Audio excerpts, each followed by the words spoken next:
இருக்கீங்களா? இன்றைக்கி ஸ்வீட் தான் செய்ய போகிறேன். பீட்ரூட் அல்வா. பீட்ரூட் 1 கிலோ எடுத்து வச்சுருக்கேன், திருவி வச்சுருக்கேன். 1 டம்ளர் க்ரீம் மில்க் இருக்குது பார்த்தீங்களா, தண்ணி ஊற்றாமல் காய்ச்சி வச்சுருக்கேன்.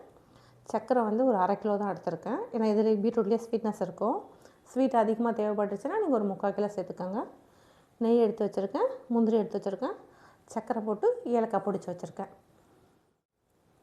கடாய் சூட்டாயிடுச்சு, நெய் சேர்த்துக்கிறேன்.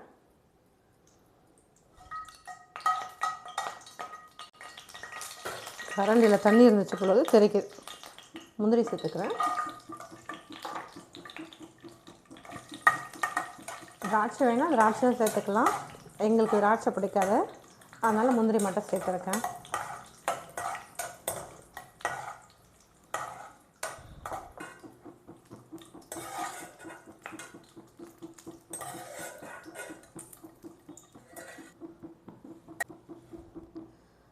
முந்திரி வறுத்தோம் பார்த்தீங்களா, நெய்லேயே பீட்ரூட் சேர்த்துக்கலாம்.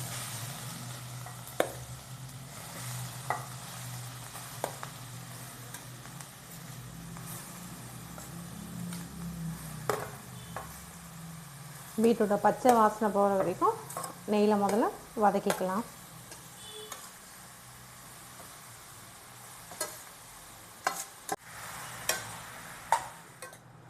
இப்போ நம்ம கடாயில் செய்கிறோம். நீங்கள் குக்கரில் செய்கிறதா இருந்தால் இதே மாதிரி நெய் ஊற்றி வதக்கிட்டு பால் ஊற்றி ஒரு 3 விசில் விட்டு இறக்கிட்டு அதுக்கப்புறம் நீங்கள் சர்க்கரை சேர்க்கலாம். கடாயில் அதுக்கப்புறம் மாற்றிக்கிட்டு சர்க்கரை சேர்க்கலாம். ஏன்னா இனிப்பு முதல்ல சேர்த்துட்டிங்கன்னா பீட்ரூட் வேகாது.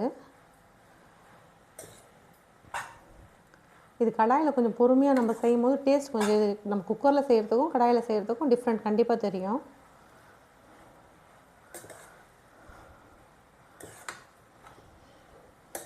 போதும். இது பால் எடுத்து வச்சுருக்கோம் பார்த்தீங்களா, 1 டம்ளர் பால் சேர்த்துக்கிறேன்.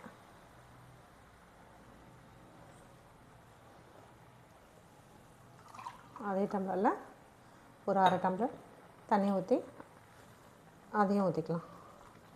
இங்கே ஃபுல்லாக பால் சேர்க்குறதா இருந்தாலும் சேர்த்துக்கலாம்.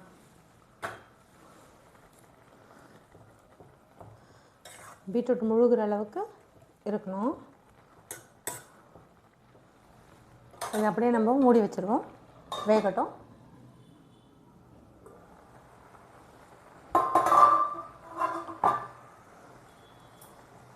பாருங்கள், பால் தண்ணியெல்லாம் சுண்டிடுச்சு. இப்போ சர்க்கரை சேர்த்துக்கலாம்.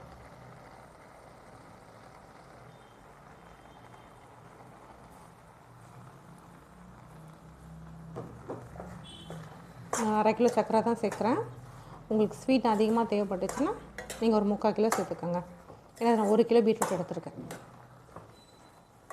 பீட்ரூட்லேயே ஸ்வீட்னஸ் இருக்கும்ல, அதனால தான் நான் கம்மியாக சேர்த்துருக்கேன்.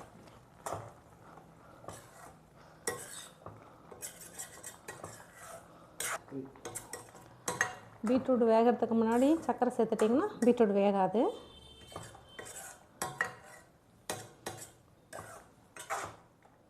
இப்போ இது நல்லா சுண்டி வரணும்.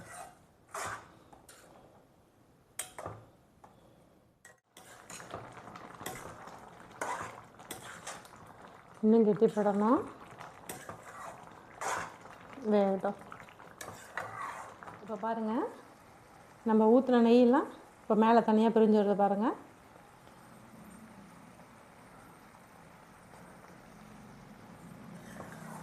இந்த ஸ்டேஜில் எடுத்தால் தான் அல்வா சுத்தமாக பச்சை வாசனை எதுவும் இல்லாமல் நல்லா வரும். நெய் தனியாக, நம்ம ஊற்றின நெய் தனியாக பிரிஞ்சு வரும்.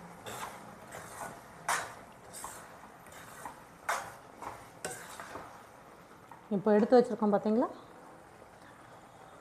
ஏலக்காய் சர்க்கரை போட்டு பிடிச்சி வச்சுருக்கேன்ல, அது சேர்த்துக்கலாம்.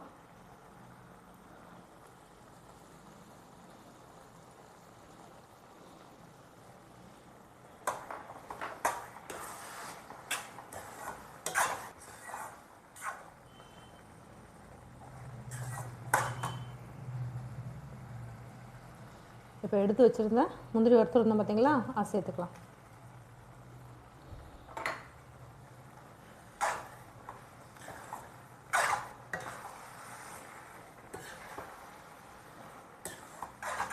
சட்டுன்னு ஒரு ஸ்வீட் செய்யணுன்னா வீட்டில் தான் பீட்ரூட் இருந்துச்சுன்னா எடுத்து நம்ம பசங்களுக்கு உடனே செய்து கொடுத்துடலாம். ரெடி ஆகிடுச்சு பாருங்கள். இப்போது அவ்வளோதான், ரெடி ஆகிடுச்சு. ஸ்டவ் இப்போ ஆஃப் பண்ணிக்கிறேன். பிளேட் இங்கே மாற்றிக்கலாம்.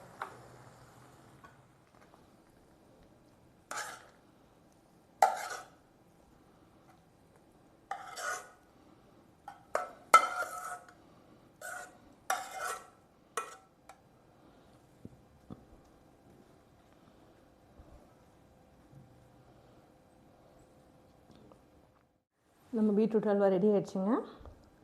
டேஸ்ட் பண்ணி பார்த்து சொல்லிட்டாங்களா? சூடாக இருக்குது.